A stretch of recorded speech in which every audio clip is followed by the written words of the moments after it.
اهم حاجة بقى ان انت ترشي الزيت عليه كده وتقفلي الكيس. يلا بينا بقى نشوف الطريقة بالظبط من اول وجديد.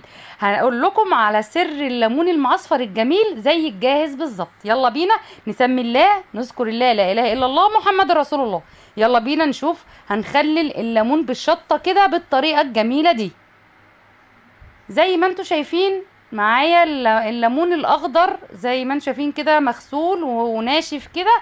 هبدأ طبعا اسلقه كده ونشوف هنسلقه قد ايه، وكل حاجة هقولها لكم في الفيديو. وهقول لكم الملح، لازم الملح يكون مظبوط في المخللات كلها يا جماعة، لاني لو قللت الملح في الليمون او الشطة او الزيتون يمر منك وما تعرفيش تستفيدي منه وترميه على طول، خلاص ما بيكونش كويس.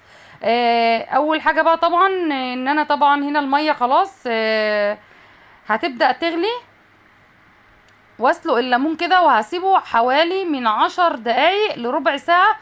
دوت نوع الليمون دوت يا جماعه اللي هو هيستحمل النار شويه، هو اخضر وهيستحمل النار. يعني هنسلقه كده حوالي ربع ساعه، وطبعا زي ما انتم شايفين لونه اتغير. وتتكي على الليمونه كده تلاقي الليمونه لسه جامده معاكي، مش اللي هي ايه طريه كده، لا انا عايزه الليمونه بتاعتك تكون نشفانه كده شويه. يعني مش ما تغيبوش، يعني حوالي من 10 دقايق لربع ساعه كده على النار. هطلعه بقى زي ما انتم شايفين بالمصفى، علشان طبعا في ليمون تاني هبدأ اعمله. يعني انا الكميه كلها ما يعني ما حطيتهاش في الحله كلها. هعمل نصها وارجع تاني اعمل نص الليمون عشان الكميه عندي كانت كتير. وطبعا معايا كيلو شطه حراقه مقطفاه من العنقود بتاعه وغسلاه غسله حلوه طبعا وناشفه. هنا بقى كنت هعلق لسه في حله تانية، وبعدين لقيت الميه لسه بتغلي فقلت اما انزل فيها الليمون اللي هو كان في الحله التانية عشان اديله غلوتين كده على النار ونشوف هنعمل ايه مع بعض. لو انت اول مره تشوفيني يا ريت تشتركي في القناه وتفعلي الجرس علشان يوصلك كل جديد مني. اهم حاجه يا جماعه لو الطريقه بتاعتي عجبتكم تنسونيش في كومنت حلو ودعوه حلوه كده منكم.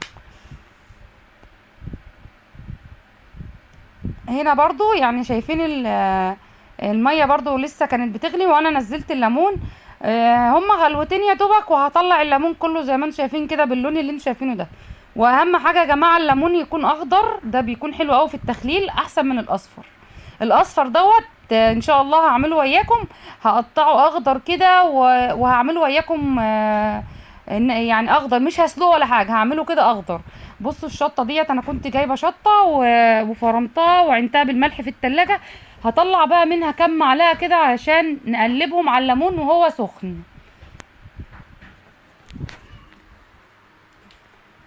حوالي 4 5 معالق كده. طبعا احنا بنحب الشطه كتير قوي على الليمون. عامه يا جماعه احنا بنحب اتفضلي اتفضلي. احنا بنحب الليمون او اي مخللات بحب الشطه فيه كتير. ودوت ب5 جنيه عصفر على حبة البركة، ويلا نديها ونشوف هنعمل ايه. بصوا حطيت الكيس كله، بيدي طعم حلو قوي لليمون. عايزه اقول لكم المقطع اللي انتوا شفتوه في اول الفيديو مهم جدا وهنشوفوه مع بعض في الاخر.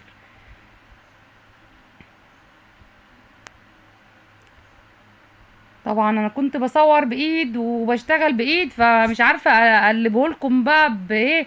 عايزه امسك الطبق بايديا الاتنين كده وابدا اقلب فيه واشقلب فيه لغايه ما المكونات كلها تيجي على بعضها كده. هقلب شويه بالمعلقه وهقفل الكاميرا واقعد اقلب بيه كده بالصحن كده وانطر الليمون عشان الشطه والملح يلف فيه.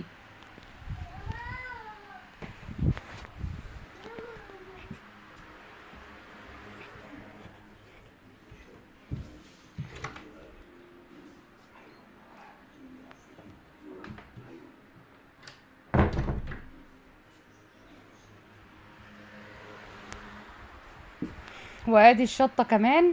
بس طبعا ما ينفعش في المعلومه بقى يا جماعه، بصوا ما ينفعش تحطي الشطه الخضراء على الليمون وهو سخن عشان الشطه ما تمرش منك.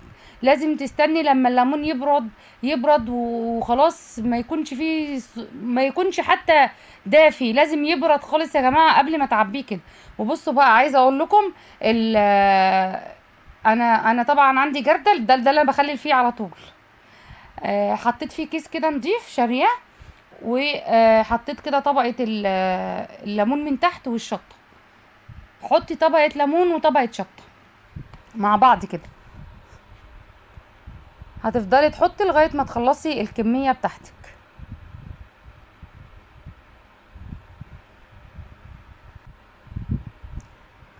خلاص كده فاضل اخر شوية شطة احطهم كلهم كده. عايزه اقول لكم نوح ملك كان قاعد قدامي عايز يعمل يساعد بقى ويشتغل هو كمان، بس طبعا كنت خايفة عليه عشان الشطة كانت حراقة جدا، وطبعا الليمون ما يحلاش الا بالشطة الخضراء الجميلة الفلاحي دي. عايزه اقول لكم ان شاء الله هخلي معاكم ليمون معصفر، وهخلي معاكم الزيتون التفاحي ان شاء الله في الفيديوهات التانية اللي جايه باذن الله. هشيل بقى كده كل الليمون، شايفين الميه اللي سردت من الليمون قد ايه. هزودها بقى ميه كده من الفلتر يا جماعه، بلاش ميه الحنفيه، عشان الحاجه بتبقى ميه، لا يا اما ميه الحنفيه وغليها مرتين كده عشان الاملاح اللي فيها وكده. انا دلوقتي طبعا بعين الشطه اهوت، هنزل كده بشويه ميه من الفلتر كده وهكمل ملح ونشوف هنعمل ايه مع بعض.